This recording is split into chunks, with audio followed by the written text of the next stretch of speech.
You with me, Miriam Angel, Salim Barisa, and Emmanuel Gona.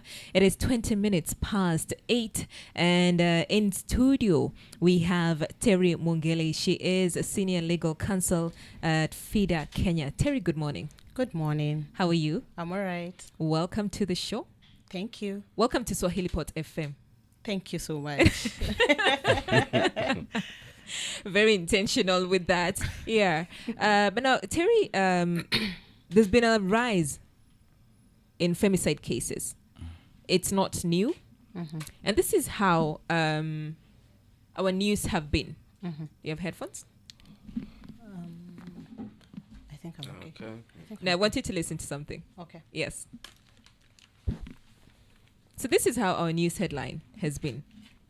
Statistics reveal that more than 30 women were killed each month from the month of August to October. That is an average of a woman killed per day. Detectives have launched investigations into yet another mysterious murder of a young woman whose body was found dumped near the Langata cemetery. 97 women have been killed in the last 3 months. Now, every 10 minutes, a woman is killed by an intimate partner or family member somewhere in the world.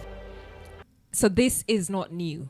It's got into a space where we watch our news and we're like, it's not new. Mm-hmm. Why are we seeing a rise in femicide cases? Okay. Now, there are several factors why we're seeing the current trend of very high cases when it comes to femicide. One of the factors that I would attribute to this would be how do I put it? The government policies that are in place, for instance, they do not come out strongly to condemn the issues that arise with GBV, because femicide is just a form of GBV.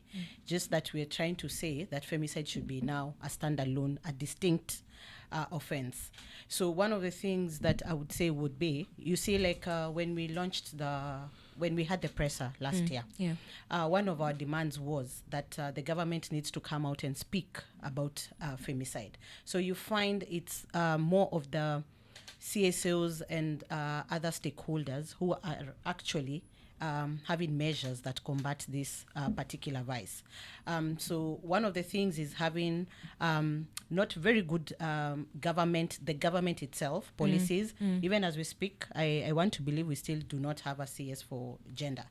Yeah, so we have a lot of loopholes within the government that show there's no that commitment. It's until that presser, that is when the government came out to even start launching a task force to combat the issues of femicide.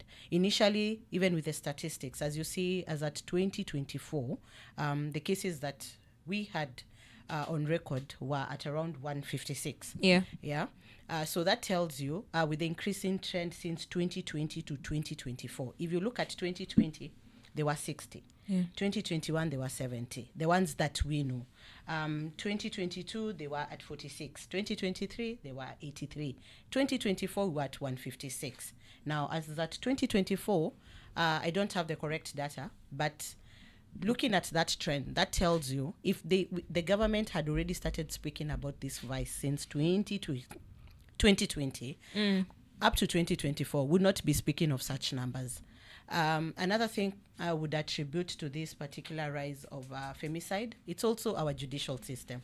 Yes, I'm an advocate. I speak for women's rights every day. But you find there's also a lot of sluggishness when it comes to our judicial system. So people have now lost that confidence if these matters are reported, whether they will get justice. That's why we have to come out and strongly condemn, even using our media houses, just for them to not also get swayed along the way to divert from the criminal justice system. And despite which is a plus, despite the launch of the specialized GBV courts, currently now they're called the gender justice courts.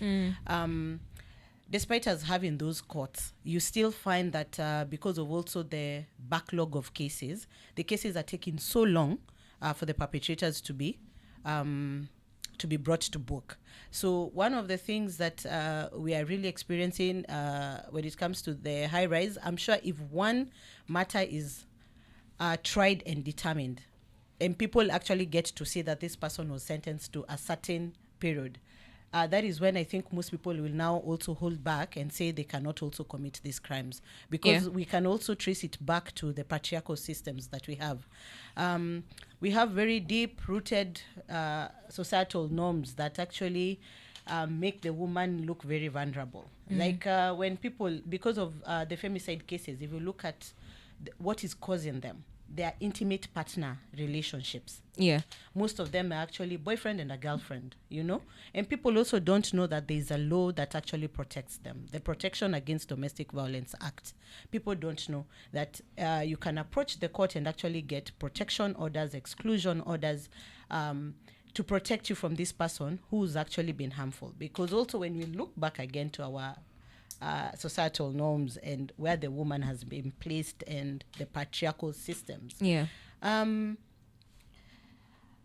Mwanamke ni wa kuangaliwa. Others believe that if I don't beat you, I don't love you. Yeah. And you'd be so surprised. Every day when I handle women, they will tell me, it has always been like that. That is how I know that he loves me. When he's shouting at me and at times he's beating me up and he comes and apologizes. So also women, we have a role to play to also speak out when it comes to all these small things which we call red flags, that we always don't, how do I put it? We don't want to speak about. Okay. So I want to take you to the judicial system, because we talk about it. Even right now we're having this conversation. But then what next? You know? So the report last year, a report was released by Odipodev, and it's dubbed Silencing Women. And in the report, it decries of a snail-paced criminal justice system in solving the cases.